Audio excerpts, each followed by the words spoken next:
안녕하세요. 저는 서울 은평구에 살고 있는 30대 중반의 여성입니다. TV 예능을 보면 요즘 사회에서 가장 화제가 되는 소재가 무엇인지를 알 수 있다고 하잖아요. 10여 년 전쯤에는 그게 연애와 결혼 그리고 육아였던 것 같습니다. 그러던 것이 어느 순간 차츰 바뀌더니 지금은 아예 결혼을 넘어 이혼에 관한 콘텐츠들이 훨씬 더 많아졌더라고요. 아마도 그만큼 사람들이 이혼을 많이 하고 하지 않는다 해도 이혼 직전에 갈등에 처한 부부들이 많다는 뜻이겠죠? 그런 프로그램들을 볼 때마다 저는 그런 생각을 하고는 했습니다. 신기한 걸 넘어서 기이하다 싶기까지 한 행동을 하는 배우자들의 사연이 이렇게나 많은데 애초에 저런 사람과 어떻게 결혼까지 한 걸까 하는 것이었죠. 심지어 그게 저 혼자만의 생각이었는지 후기 게시판의 댓글만 보더라도 저런 인간도 결혼을 하는데 나는 왜? 라는 글이 줄줄이 있었고요. 하지만 이제는 알 것 같습니다. 저 역시도 얼마 전에 이혼을 하게 되었거든요. 심지어 4년간의 연애와 3년간의 결혼 생활로 이제는 상대를 알 만큼 다 안다고 자부했던 남편과의 이혼이었습니다. 모름지기 역지사지를 해봐야 안다고 제가 이혼을 하고 보니 살면서 내 의지와는 상관없이 그럴 수밖에 없는 일도 있다는 걸 알겠더라고요. 저에게는 저밖에 모르는 남자친구가 한 명 있었습니다. 저희는 각자의 겹 지인이었던 고등학교 친구의 소개로 만나게 되었는데요. 평소 친구의 SNS에 같이 올라오던 제 사진을 보고 남자친구가 소개를 시켜달라고 졸라서 성사된 만남이었어요. 저를 보고 첫눈에 반했다는 그 사람과 다르게 솔직히 남자친구에 대한 저의 첫사랑은 그저 그런 편이었습니다. 저는 원래 예전부터 키가 크고 약간 마른 편인 남자를 좋아했었는데 그 사람은 정반대로 평균보다 작은 키에 덩치가 있는 체형이었거든요. 외적으로 저의 이상형과는 전혀 거리가 멀었던 셈이었죠. 하지만 제가 결국 그 사람과 사귀게 된 것은 그 커다란 덩치와 어울리지 않는 섬세하고 다정한 성격 때문이었습니다. 생긴 것만 보면 곰처럼 둔하고 거칠어서 배려라고는 하나도 모를 것처럼 생겼었는데 뜻밖에도 여자인 제 친구들보다도 더 부드럽고 차분하더라고요. 민영이 너는 밥을 참 잘 먹어서 좋아. 가리는 것도 거의 없고. 이젠 하다 잘 먹는 것까지 장점이야? 당연하지. 1년 내내 다이어트 한다고 하면서 밥도 제대로 안 먹고 깨작거리는 여자들이 얼마나 많은데. 자기가 이렇게 잘 먹어주니까 나도 신나서 더 열심히 요리해주고 싶잖아. 그래. 앞으로도 지금처럼 계속 요리해주기다? 자기가 먹고 싶다고 하는 건 무조건 만들어줘야지. 말만 해. 바로바로 대령할 테니까. 남자친구는 말도 참 예쁘게 하는 편이었어요.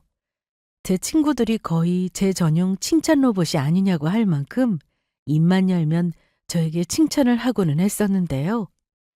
아무리 사소한 것이라도 지나치지 않고 이래서 좋다, 저래서 좋다 하면서 언제나 표현을 아끼지 않는 사람이었습니다. 말 한마디에 천장빚도 갚는다는데 제가 사랑하는 사람에게서 매일같이 저런 말을 듣다 보니 저도 자존감이 올라가고 저 역시 남자친구를 더욱 아끼고 더 많이 사랑해줘야겠다는 생각이 들더라고요. 그뿐만이 아니었습니다. 남자친구는 제가 뭘 해도 다 괜찮다는 사람이었어요. 데이트 코스를 수시로 바꿔가며 제가 변덕을 부려도 언제나 괜찮다고 했고 약속 시간을 자주 늦어도 주변에 좀 둘러보면서 기다리면 된다며 허허 웃는 사람이었죠. 제가 지금까지 만나왔던 사람들과는 전혀 결이 다른 사람이다 싶었습니다. 사실 제 예전 남자친구들은 하나같이 다 성격이 예민한 편이어서 연애가 너무나도 피곤했었거든요.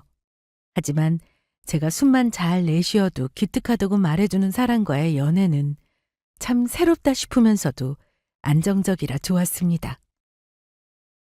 이래서 주변 사람들이 연애와 결혼은 묻어난 사랑과 하라고 말했던 건가 싶은 생각이 들더라고요. 그래서 4년간의 연애를 마치고 남자친구가 저에게 결혼하자는 말을 꺼냈을 때 저는 그다지 오래 고민하지도 않고 그 사람과의 결혼을 결심했습니다. 그동안 한결같이 저에게 헌신적이고 다정했던 남자친구의 모습을 미루어 볼 때 결혼하고도 지금의 모습이 변하지 않을 것 같았거든요. 그리고 지금처럼만 서로가 서로를 아껴주면서 사이좋게 잘 지낼 수만 있다면 너무 행복할 것 같았고요. 지금 이 모습 그대로라면 저는 크게 바라는 것도 없었습니다. 야, 너 진짜 남자친구랑 결혼하게? 벌써 4년이나 만났는데 해야지. 내 친구라서가 아니라 우리는 네가 너무 아까워. 물론 네 남자친구가 너한테 지극정성으로 잘하기는 하지만 조건이 너무 처지는 거 아니야? 그래, 밖에 나가보면 조건도 괜찮으면서 너한테도 잘할 사람 얼마든지 있을 텐데. 솔직히 네가 빠지는 게 뭐가 있냐? 얼굴도 괜찮지, 집안도 좋지, 학교도 좋은 데 나왔는데 직장도 훌륭하지. 하지만 제 친구들은 저와 생각이 많이 달랐습니다. 제가 남자친구와 장기 연애에 돌입하면서부터 저런 걱정들을 했었거든요. 솔직히 말하자면 남자친구의 조건은 저에 비해서 모든 게 처지는 편이었습니다. 저도 제가 잘났다고 생각한 적은 없지만 남자친구는 저에 비해서 나은 게 하나도 없었거든요. 외모도 그랬지만 집도 딱히 넉넉한 형편은 아니었고 학교도 인서울 끝자락에 있는 곳을 겨우 나와 적당한 회사를 다니고 있었습니다. 저희 부모님 역시도 딱히 제 남자친구를 마음에 들어하지는 않으셨어요. 민영아, 정말 이 결혼 꼭 할 생각이니? 왜요? 엄마도 그 사람 인상도 괜찮고 나쁘지 않다고 하셨잖아요. 나쁘지 않다는 거지 좋다는 게 아니잖아. 아유, 난 모르겠다. 너한테 잘하는 거 하나 빼고는 마음에 드는 조건도 없고 대신에 저한테 너무 잘해주잖아요. 저한테는 그게 제일 중요한 조건이에요. 너무 걱정하지 마세요, 엄마. 저희 잘 살게요. 그래도 그나마 부모님의 큰 반대 없이 결혼 허락을 받을 수 있었습니다. 제가 그 사람이 좋다고 하고 남자친구도 오랜 시간 동안 저에게 잘했던 것을 알고 계셔서 가능한 일이었죠. 처음에는 남자친구를 탐탁지 않아 하시던 부모님도 막상 결혼을 하고 난 뒤에는 이제 진짜 우리 집 사위라며 예쁘게 봐주셨고요. 남편은 그동안 학자금 대출을 받았던 것을 갚아야 했기 때문에 결혼할 당시에는 모은 돈이 크게 없는 상태였어요. 시댁이 서울이 아니라서 자취생활까지 해야 하느라 월세 생활비도 많이 나가고 있었고요. 하지만 저는 대학 시절 내내 부모님 집에서 지내서 다행히 모은 돈이 조금 있었습니다. 결혼할 때 부모님도 도움을 주시겠다고 하셨고요. 그래서 제가 모은 돈에 저희 부모님이 보태주신 돈을 합쳐서 신혼집으로 작은 아파트를 구할 수 있었습니다. 원래 남편은 결혼을 하면서 집 때문에 대출을 받을 생각을 하고 있었는데 그 문제가 한 번에 해결이 되어버린 거죠. 그래서 신혼집에 입주를 하던 날 저희 부모님께 전화를 걸어서 너무 감사하고 죄송하다며 몇 번이고 인사를 드리더라고요. 부모님은 그냥 너희끼리 앞으로 다투지 않고 잘 살기만 하면 된다며 미안해할 것도 없다고 말씀해 주셨습니다. 그렇게 저희는 신혼을 시작했어요. 결혼 생활은 저의 예상과 크게 다르지 않았습니다. 남편은 여전히 저에게 잘해주었고 다정한 성격도 어디 가지를 않더라고요. 저는 업무 강도가 높아서 야근이 많은 편이었는데 그에 비해서 남편은 칼퇴근을 하는 편이었어요. 그래서 제가 야근을 하고 돌아오면 먼저 퇴근한 남편이 언제나 앞치마를 입고 요리를 하고 있었죠. 퇴근 전에 아예 먹고 싶은 메뉴가 있냐며 주문을 받기도 했고요. 너무 고맙더라고요. 대신에 주말만큼은 남편과 함께 마트에서 장을 보고 제가 요리를 도맡아서 했고요. 다른 집안일로도 딱히 싸우는 일은 없었습니다. 그건 사실 제가 집에 있는 시간이 거의 없어서 집안일을 할 시간이 부족해서이기도 했는데요. 눈 뜨자마자 아침 일찍 출근해서 퇴근하고 돌아오면 거의 10시, 11시가 다 된 시각이라 간단하게 집 정리를 좀 하는 걸 제외하면 집안일에 손을 댈 기운도 없었거든요. 하지만 제 친구들의 사례를 들어보면 그건 시간이 있는지 없는지와 상관없이 서로가 얼마나 집안일에 적극적으로 참여를 할 의사가 있는지가 중요한 거라고 하더라고요. 그게 맞지 않으면 시간이 남아더라도 싸울 수밖에 없다고 했고요. 일례로 얼마 전에 이혼한 친구도 남편과 집안일 문제로 매일같이 다투다가 지쳐 결국 헤어졌다고 하더라고요. 참, 맞다. 여보, 오늘 우리 분리수거하는 날 아니야? 맞아. 내가 아까 퇴근하고 다 해뒀어. 벌써 해놨다고? 내가 할 건데 그냥 놔두지. 매번 내가 늦게 와서 잊어버리네. 미안해. 당신만 일하게 해서. 됐어. 대신에 당신은 돈을 많이 벌어오잖아? 난 전혀 불만 없어. 보니까 집안일도 체질인 것 같아. 평소처럼 늦게 퇴근하고 돌아와 자려고 누웠다가 문득 잊어버린 집안일을 깨닫고 말을 하면 남편의 반응은 언제나 한결같았습니다. 본인이 다 해두었다는 것이었죠. 미안해하는 저에게 남편은 대신 제가 돈을 많이 벌어오지 않느냐고 웃으면서 대답했고요. 사실 저는 대기업을 다니고 있었고 남편은 첫 직장이었던 협력업체를 계속해서 다니고 있었습니다. 성과급까지 합치자면 저와 연봉은 거의 2배 이상이 차이가 나고 있었죠. 남편은 그 부분을 말하고 있는 것이었습니다. 진심인지 아닌지는 모르겠지만 그나마 저렇게 생각해 준다면 다행이다 싶었죠. 여보, 혹시 평일에 집안일하는 거 힘들면 청소 도우미 아주머니 불러서 일하는 건 어때? 맞벌이하는 내 친구 말 들어보니까 일주일에 한 번 정도만 부르는 건 별로 비싸지도 않고 괜찮다던데? 에? 이깟 집안일하는데 무슨 도움이야. 우리가 애가 있는 것도 아니고 더군다나 당신은 집에 잘 없어서 어지를 것도 없는데 뭐. 그래도 당신 혼자 집안일 하려면 힘들까 봐 그러지. 아니면 그냥 평일에는 당신도 하지 말고 주말에 같이 하자니까? 됐어. 보이는 거 잠깐씩 치우는 정도인데. 정 그러면 차라리 그 돈을 나를 줘. 남편은 우스갯소리처럼 차라리 도우미 아주머니를 부를 돈을 본인을 달라고 하더라고요. 그래서 저는 그 돈을 남편을 주기로 했습니다. 깜짝 용돈 느낌으로요. 남편은 장난으로 한 소린데 진짜로 주는 거냐며 엄청 좋아하더라고요. 장난으로 한 소리치고는 너무 좋아하는 거 아니야? 당연히 좋지. 와, 신난다. 앞으로도 더 열심히 청소하겠습니다, 사모님. 솔직히 말해서 남편이 제일 좋아하는 건 돈이었습니다. 연인이나 배우자와의 기념일이나 상대방의 생일이라도 돌아올 때면 남들은 무슨 선물을 주면 좋아할지 고민하느라 머리가 터질 지경이라고 하던데 저는 그런 고민을 할 필요도 없었어요. 남편에게 상품권을 주면서 갖고 싶은 걸로 고르라고 하면 그만이었거든요.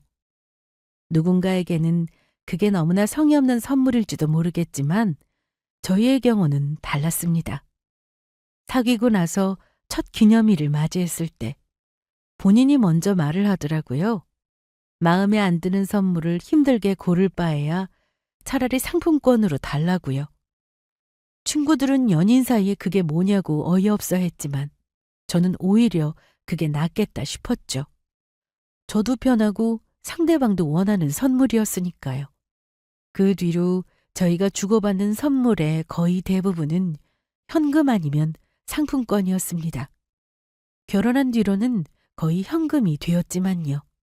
그런데 그 편했던 남편의 성향이 결혼을 하고 나니 슬슬 문제로 바뀌어가고 있었습니다.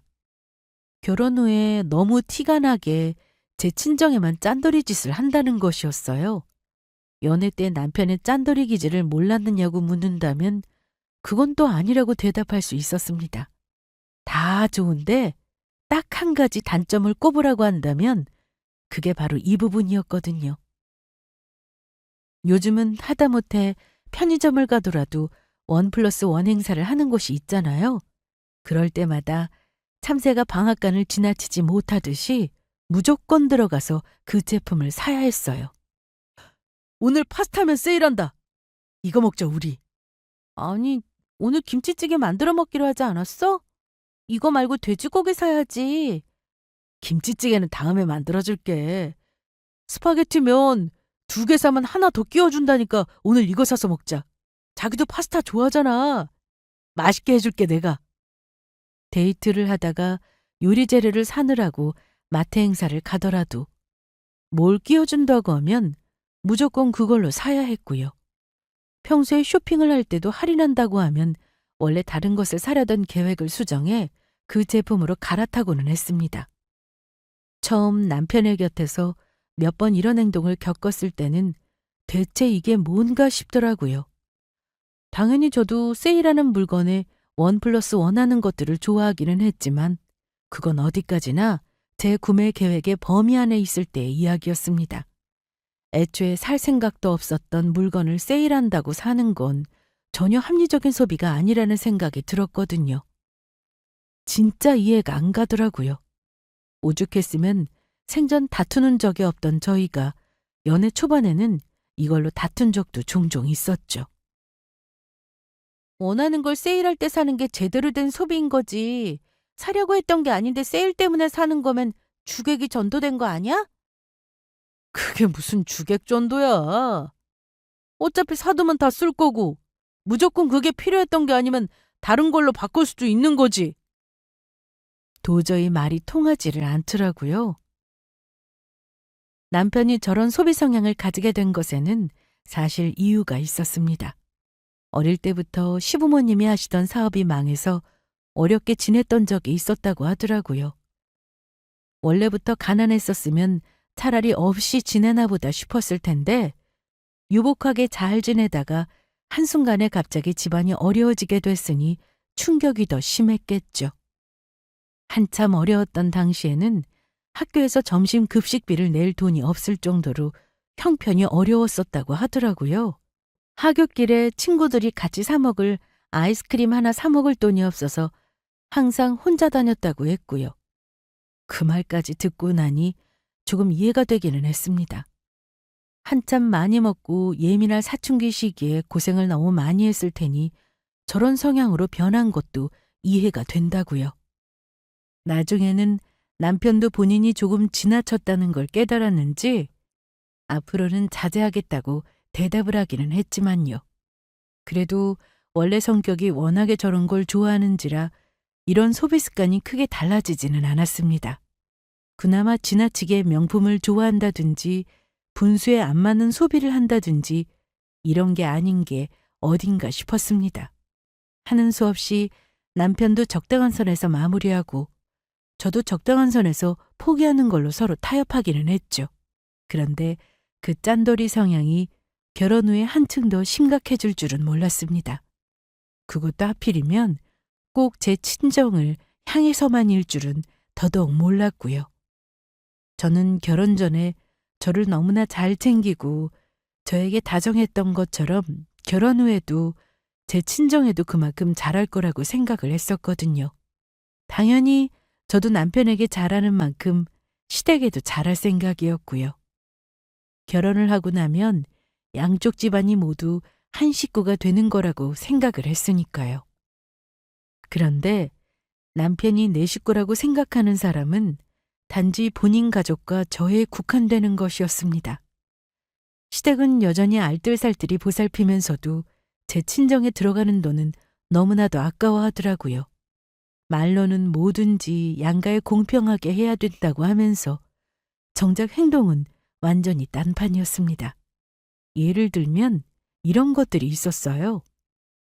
여보, 자켓 주머니에 있는 이 돈 봉투 뭐야? 어? 아, 그거 아까 밖에 나올 때 장인어른이 따라 나오셔서 주신 거야.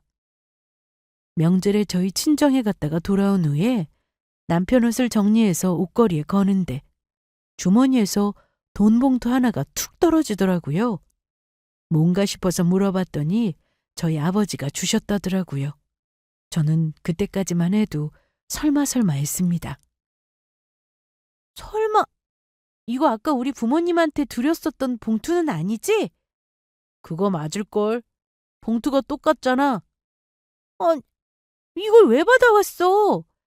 됐다고 말씀드렸지, 나도. 그래도 가져가라고 끝까지 넣어주시는데 어떡해. 정말 기가 차더라고요. 명절 같은 날은 저희가 양가 부모님께 용돈을 드리거든요. 그런데 저희 부모님은 용돈을 드려도 그냥 됐다고 하시면서 나중에 집에 갈 때가 되면 저희에게 오히려 더 보태서 돌려주시고는 하셨어요. 그동안은 저에게 돌려주셔도 제가 끝까지 받지를 않았거든요. 그랬더니 이제는 아예 저 몰래 남편 주머니에서 몰래 넣어주신 것이었어요. 남편은 그걸 또 속도 없이 좋다며 넙죽 받아온 거였고요.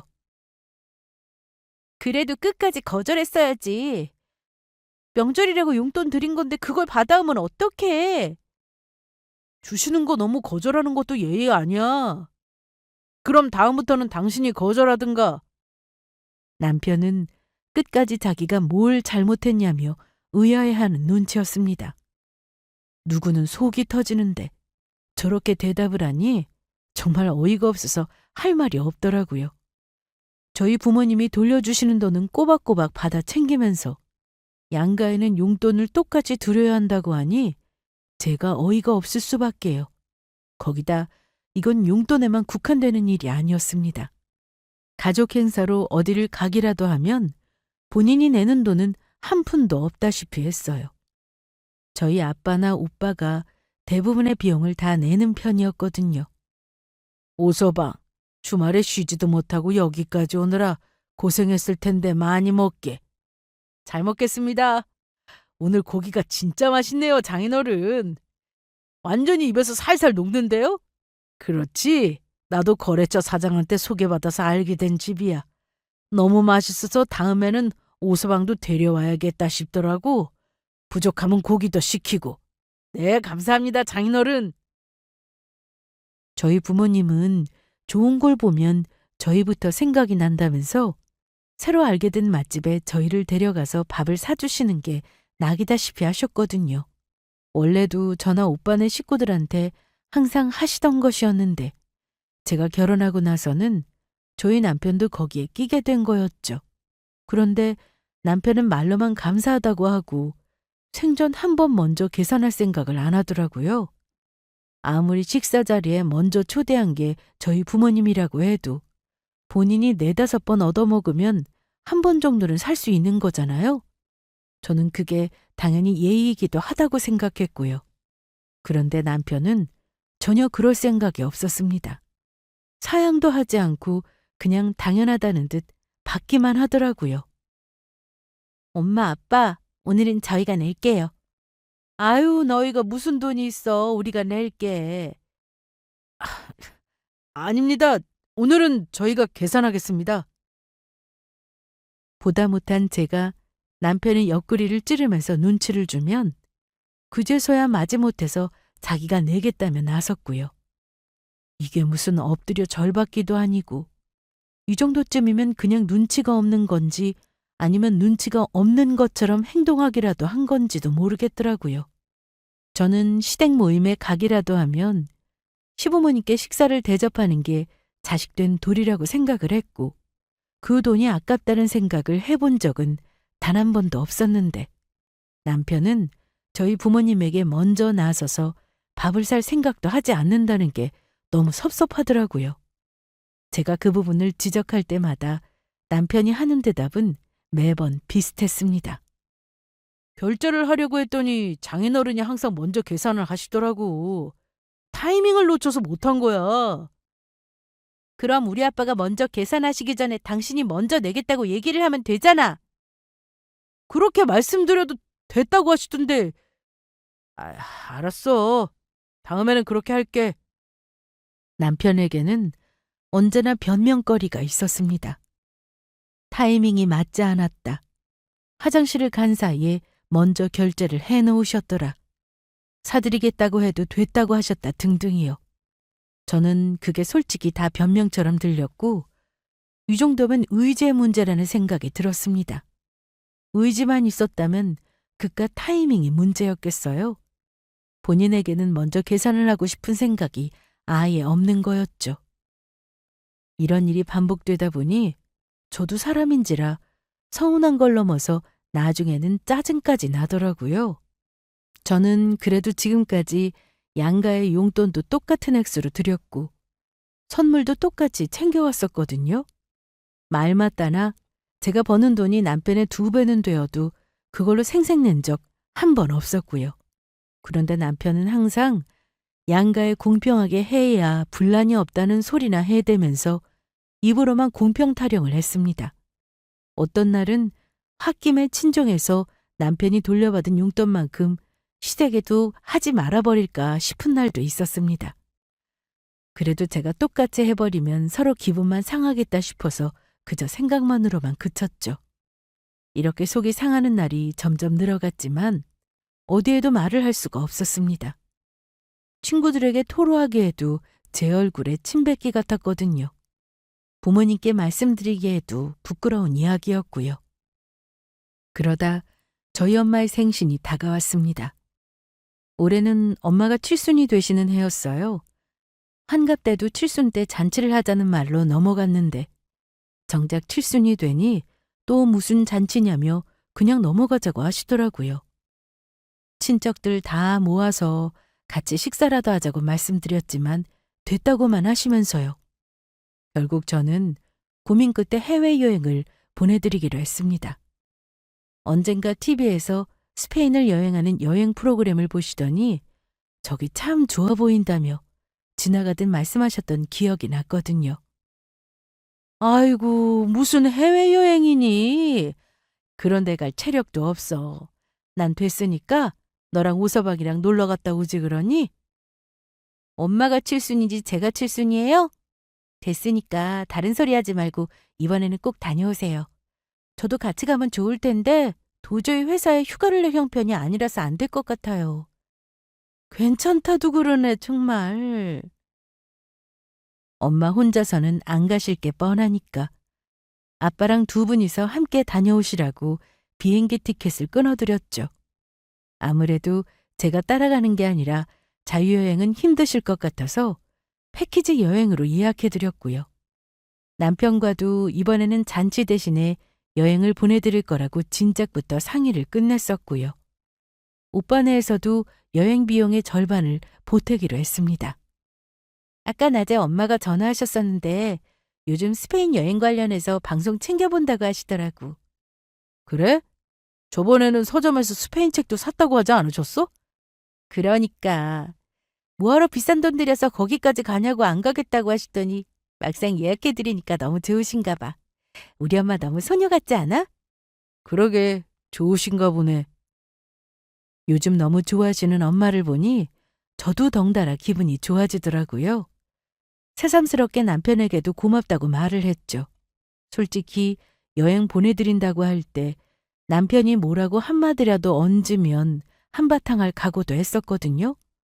그런데 의외로 흔쾌히 알겠다고 대답하더라고요. 이제야 정신을 좀 차렸나 싶었죠. 여행이 의외로 추억이 남는 게 많은 것 같아. 내후년에 어머님 칠순 때도 해외여행 보내드리자. 어디 가시면 좋아하실지도 자기가 미리 좀 알아봐. 시아버지는 저희가 결혼을 하기 전에 이미 칠순을 지나신 상태였고 시어머니는 내후년에 칠순이셨습니다. 그래서 저는 시어머니께도 똑같이 칠순 기념으로 해외여행을 보내드리면 되겠다 싶었어요. 시아버지도 함께 2분이서요. 그런데 제가 그 말을 꺼내자마자 남편이 기다렸다는 듯이 이상한 소리를 하더라고요. 안 그래도 내가 여쭤봤었는데 프랑스에 가보고 싶다고 하시더라고. 그래?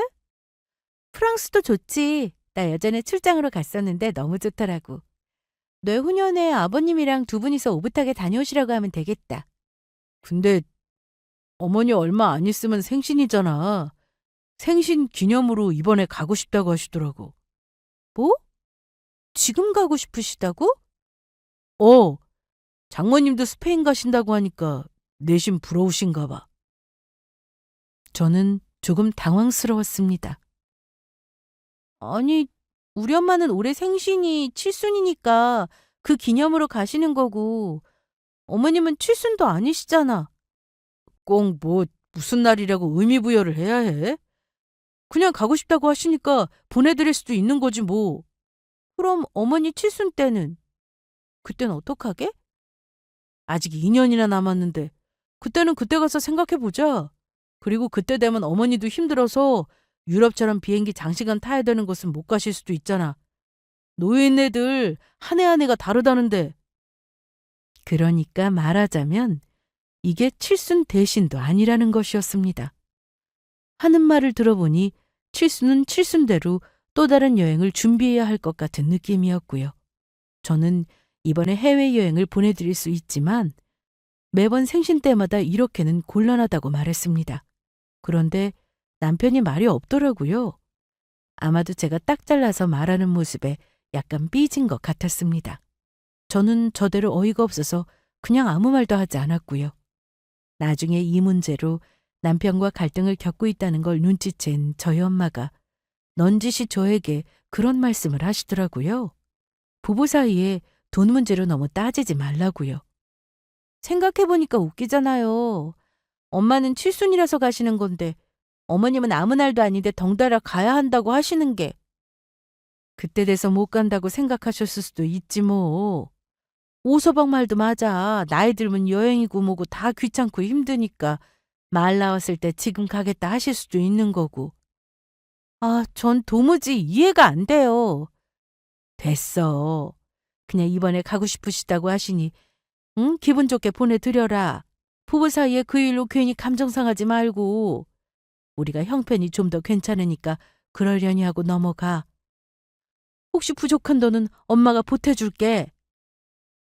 엄마는 오히려 시부모님 여행 가는 돈까지 보태주겠다고 하시더라고요. 공연히 엄마 생신으로 여행 간다고 하는 바람에 우리가 부담스럽게 됐다고 하시면서요. 당연히 됐다고 말씀드렸죠. 그리고 엄마 말씀대로 그냥 시부모님 두 분도 여행을 보내드리기로 했습니다. 돈을 내는 건 그렇다 쳐도 제가 마음에 걸리는 건 그 태도였습니다. 점점 더 저나 저희 친정에서만 돈을 더 부담하는 걸 당연하게 생각하는 듯한 남편과 시댁의 태도에 화가 나더라고요. 거기다 최근에는 남편과 제가 이사를 하려고 집을 알아보러 다니고 있던 참이었습니다. 기존에 신혼집으로 살던 집이 2층이 새로 이사 온 후로 층간소음이 너무 심해져서요. 거기다 저나 남편 직장과도 거리가 애매하게 멀어서 이참에 아예 이사를 해야겠다 싶었거든요. 그런데 시부모님이 대뜸 그러시더라고요. 이사를 하려면 돈도 많이 들 텐데 요즘 집값이 다들 많이 올랐다면서? 네, 그래도 저희 신혼집도 오르기도 해서 지금 살고 있는 집 팔고 부족한 건 대출 받으면 될 것 같아요. 무슨 대출을 받으려고 그래? 이자가 얼만데? 돈은 어떻게 모으려고? 저는 그때까지만 해도 그냥 지금 집에 계속 살라든지 그게 아니면 지금 집과 비슷한 가격대를 알아보라든지 그런 말씀을 하시려는 줄 알았거든요. 그런데 시어머니 입에서 나온 말은 전혀 다른 이야기였습니다. 민영이 친정에서 혹시 도와주면 몰라도인 작년에 오빠네 이사하는데 좀 도와주셨다고 하지 않았어? 그때 장인어른이 좀 도와주시기는 하셨죠. 알고 보니 저희 친정에서 도와주기를 바라시는 눈치시더라고요. 제 생각인진 모르겠지만 남편도 은근히 바라는 것 같은 눈치였고요. 저는 표정을 굳히고 대답했습니다. 오빠네는 결혼할 때 신혼집을 오빠가 구해서 부모님이 도와주신 적이 없으셨어요. 이번에 이사한다고 해서 처음 도와주신 거고요. 저희랑은 경우가 다르죠. 그래? 아니 나는 그냥 궁금해서 해본 소리다. 저희는 신혼집을 도와주셨으니 이미 도움을 받은 거라고 딱 잘라 말씀드렸더니 말을 얼버무리시더라고요. 남편도 그냥 떨떠름한 얼굴로 더 이상 말을 꺼내지 않았고요. 해외여행 건을 비롯해서 일련의 사건들로 이미 많이 되었던 저는 앞으로는 이런 일이 있을 때마다 지금처럼 단호하게 의사표현을 하기로 결심했거든요. 솔직히 이미 이상한 조짐은 수도 없이 많이 보였었는데 겨우 잘라서 말하는 정도로 큰 결심을 했다고 생각하고 있었다니. 나중에 생각해보면 그때의 제가 어이가 없어서 웃길 지경이었죠. 앞으로 닥쳐올 더 큰 재앙을 모른 채로 그날의 일도 그렇게 어영부영 슬며시 넘어갔습니다. 그리고 드디어 제가 완전히 끝을 내기로 결심하게 된 사건이 터지고야 말았죠. 그 계기는 제가 회사에서 과장으로 진급을 하면서부터 시작되었습니다. 사실 앞서 진급이 한번 밀렸었기에 이번에는 칼을 갈고 준비를 해서 내심 기대를 하고 있던 차였는데 다행히도 좋은 결과가 있었죠. 입사한 이래로 가장 기뻤던 순간이 아닌가 싶을 정도였습니다. 남편도 제가 자랑스럽다며 케이크도 준비하고 와인에 꽃다발도 사와서 그날은 둘이서 모처럼 조촐하게 기념도 했고요. 거진 일주일 내내 주변에서 축하를 받느라 너무 행복한 나날들이었습니다. 일주일이 지나 갑자기 시댁에서도 연락이 왔더라고요. 승진 축하한다며 파티를 하자고 편할 때 시댁으로 건너오라고 하시더라고요. 맛있는 걸 해주시겠다고 하시면서요. 사실 그동안 시어머니와의 이런저런 일이 많았었기에 조금 서먹하던 참이었는데 먼저 이렇게 축하한다고 연락을 해주시니 뜻밖이다 싶었습니다. 그래도 역시 가족밖에 없다는데 제가 너무 매몰차게 굴었나 싶기도 해서 감사하고 죄송스럽기도 했고요. 그주 주말에 저는 남편과 함께 예쁜 옷을 차려입고 시댁으로 향했습니다. 갔더니 상다리가 아주 휘어지게 음식을 차려놓으셨더라고요. 세상에, 어머님, 뭘 이렇게 많이 준비하셨어요? 많기는 뭘, 네가 좋아하는 갈비찜이랑 잡채랑 해놨으니까 많이 먹고 남은 건 이따 집에 갈 때 가져가. 너무 감사해요. 진짜 잘 먹을게요. 그래, 승진한 거 너무 축하한다, 우리 며느리. 어쩜 이렇게 능력도 좋아? 내가 아주 동네방네 자랑을 해놨잖니, 우리 며느리 잘 나간다고. 시어머니는 정말 기쁘신지 연신 싱글벙글이시더라고요. 평소에 말수가 적으신 시아버지도 그날은 웃고 계셨고요. 그렇게 극진한 환대 속에서 한참 식사를 끝마친 뒤였습니다. 부엌에서 다 같이 먹을 과일을 준비하고 있는데 잠깐 거실로 나와서 앉아보라고 하시더라고요. 식구들이 모두 둘러앉아 계신 게 뭔가 할 말이 있는 눈치였어요. 과장으로 진급하면 월급도 훨씬 많이 받는다면서? 보너스인지 뭔지도 그렇고? 네? 아, 보너스는 그때마다 다르게 나오는 거라서 진급이랑은 상관이 없어요. 그래, 뭐 보너스 아니라도 어쨌든 많이 오를 거 아니냐. 대뜸 월급 얘기를 꺼내시는데 이 얘기가 왜 나왔나 싶었죠. 저는 어리둥절한 얼굴로 남편을 돌아보았습니다. 남편은 별일 아니라는 듯 그냥 옆에서 웃고만 있더라고요. 그런데 그런 제 앞에서 시어머니는 거실 테이블 아래에서 뭔가를 꺼내 내밀었습니다. 이게 뭐예요, 어머님? 우리 집도 이사하려고 엊그제 가서 계약하고 왔다. 아, 벌써 계약하신 거예요? 어디로 가세요? 시댁이 이사하려고 한다는 소식은 사실 처음은 아니었습니다. 제가 이 집에 시집 올 때부터 들었던 이야기였거든요. 그런데 지금 살고 있는 집이 워낙 오래된 데다가 인테리어를 한번 바꾼 적도 없는 집이라 새로 이사 가려는 집들에 비해서 금액 차이가 많이 났었죠. 그래서 말로만 이사를 간다 하시고는 아직까지 못 가고 계셨던 거고요. 그런데 갑자기 이사 갈 집을 계약까지 끝마치고 오셨다니 저는 의외다 싶었습니다. 그래서 시어머니가 내미신 계약 서류를 훑어보다 질문을 드렸죠. 그런데 여기 많이 비쌀 텐데 돈은 어떻게 구하셨어요? 대출 받으신 거예요? 안 그래도 한 2억 5천 정도 모자라더라고. 일단 대출부터 받았지 뭐. 그러셨구나. 2억 5천이면 대출 이자만 해도 꽤 나갈 텐데요. 일시불로 낼 돈이 있었으면 우리가 왜 대출을 받았겠니? 안 그래도 그것 때문에 오라고 한 거야. 네? 의아해하는 저를 보며 시어머니는 드디어 본론에 들어갔습니다. 안 그래도 이 집을 어떻게 해야 하나 고민이 많았는데 마침 운도 좋게 네가 딱 과장으로 진급했다지 뭐니? 얼마나 다행이야. 하여간 네가 복덩이라니까. 그게 무슨 말씀이세요? 진급까지 했다는데 이제 우리도 마음 좀 편하게 며느리 덕 좀 봐도 되겠지?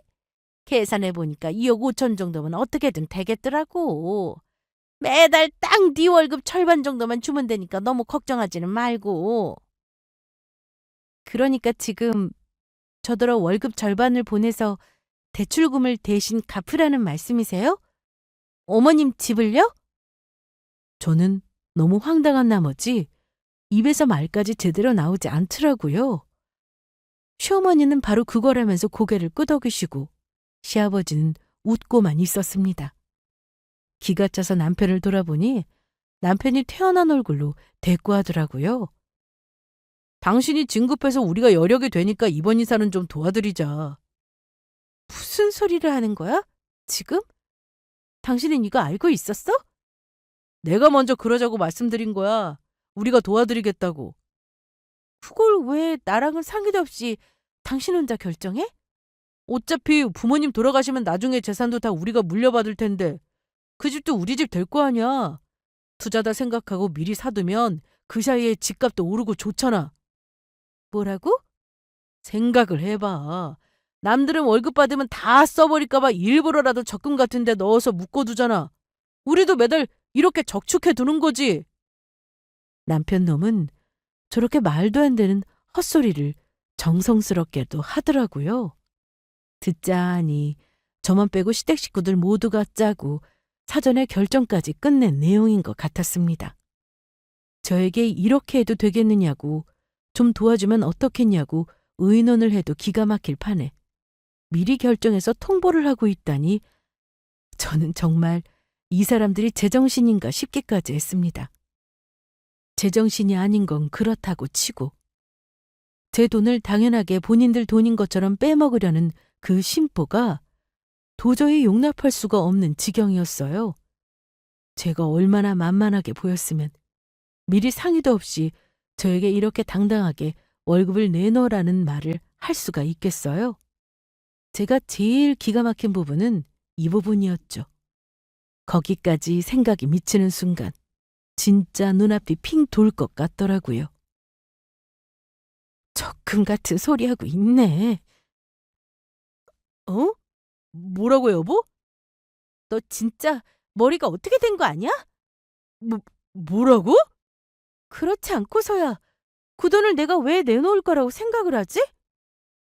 제가 그 말을 하자마자 순식간에 분위기는 찬물이라도 끼얹은 듯 차갑게 내려앉았습니다. 깜짝 놀라서 저를 쳐다보는 세 사람을 향해 저는 계약서리를 내던지며 자리에서 일어났죠. 그동안 정도를 넘는다 싶어도 최소한 염치는 안다고 생각했는데 내 생각이 짧았었네. 양심이라는 게 있으면 네 부모님 집은 네가 사들여. 남의 돈으로 효도할 생각 말고. 얘 태민아, 쟤 지금 뭐라고 하는 거니? 어머님도 참 그러시네요. 며느리 덕 보고 싶으신가 본데 다른 며느리 찾아보세요. 그게 더 빠를 것 같네요. 야, 송민영, 너 방금 뭐라고 했어? 꼬울에 또 싫은 소리는 죽어도 듣기 싫은 모양이었는지 남편 놈은 제 앞을 가로막고는 소리를 지르기 시작했습니다. 저는 그 인간을 밀쳐내고 그 길로 시댁을 빠져나왔어요. 그리고 바로 이혼 준비에 들어갔습니다. 씩씩대면서 저를 쫓아 집으로 돌아온 남편은 제가 본격적으로 이혼소장을 작성하기 시작하자 기겁을 하더라고요. 그리고는 잘못했다며 싹싹 빌기 시작했습니다. 자기가 잠깐 정신이 나갔었던 것 같다면서요. 아니야.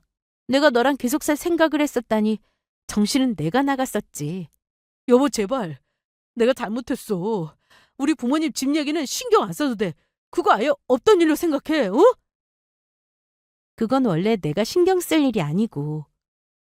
그래. 그러니까 한 번만 용서해줘. 제발. 설마 이걸로 진짜 이혼까지 할 건 아니지? 남편은 끝까지 정신을 못 차리고 있더라고요. 설마 정말로 이혼까지 하겠냐고 생각하는 눈치였습니다. 그 기대에 부응하기 위해서라도 저는 반드시 이혼을 해야만 했죠. 결국 저희는 이혼을 하게 되었습니다. 이혼과 동시에 남편 짐도 모조리 싸서 살던 집에서 쫓겨났고요. 애초에 집도 제 것이었고 생활비 대부분도 제가 부담하고 있었으니 나눌 것이 없었죠. 저는 남편과 이혼한 후에 잠시 친정에 들어갔다가 지금은 신혼집을 팔고 제 회사 근처에 있는 동네에 새 아파트를 얻었습니다. 막상 이혼하고 나니 정말 속 편하더라고요. 더 이상 친정이니 시댁이니 나누며 저를 속상하게 할 남편도 없었고 말도 안 되는 억지를 부리는 시댁도 없었고요. 그저 제 일이나 하면서 저희 부모님만 제가 온전히 챙기면 된다니 이 당연한 일을 왜 진작하지 않았나 싶을 정도였습니다. 한편으로는 남편과 시댁이 도를 넘는 욕심을 부리지 않았다면 어쩌면 지금도 아니 평생을 이혼하지 않고 그 짠돌이 짓을 계속 보고 있었어야 했겠죠. 그 생각만 하면 지금도 소름이 돋을 지경이었습니다. 제가 이혼을 한다는 말에 기절할 듯이 놀라시던 부모님도 마지막에 있었던 사건을 설명드리니 한숨만 내쉬더라고요. 제가 하고 싶은 대로 하라고 하시면서요. 저의 6년간의 연애와 결혼 생활은 이렇게 끝나게 되었습니다. 애초부터 이런 일이 없었더라면 더 좋았겠지만 이미 일은 벌어졌고 돌이킬 수 없는 거 아니겠어요? 저는 이제라도 모든 것들이 제자리를 찾아온 것을 다행으로 여기기로 했죠. 지금은 고요한 집에서 혼자서 그 누구보다도 속 편한 삶을 살고 있고요. 이 사연을 듣고 계시는 다른 분들께는 부디 저와 같은 일이 없기를 바라면서 이만 글을 마치겠습니다.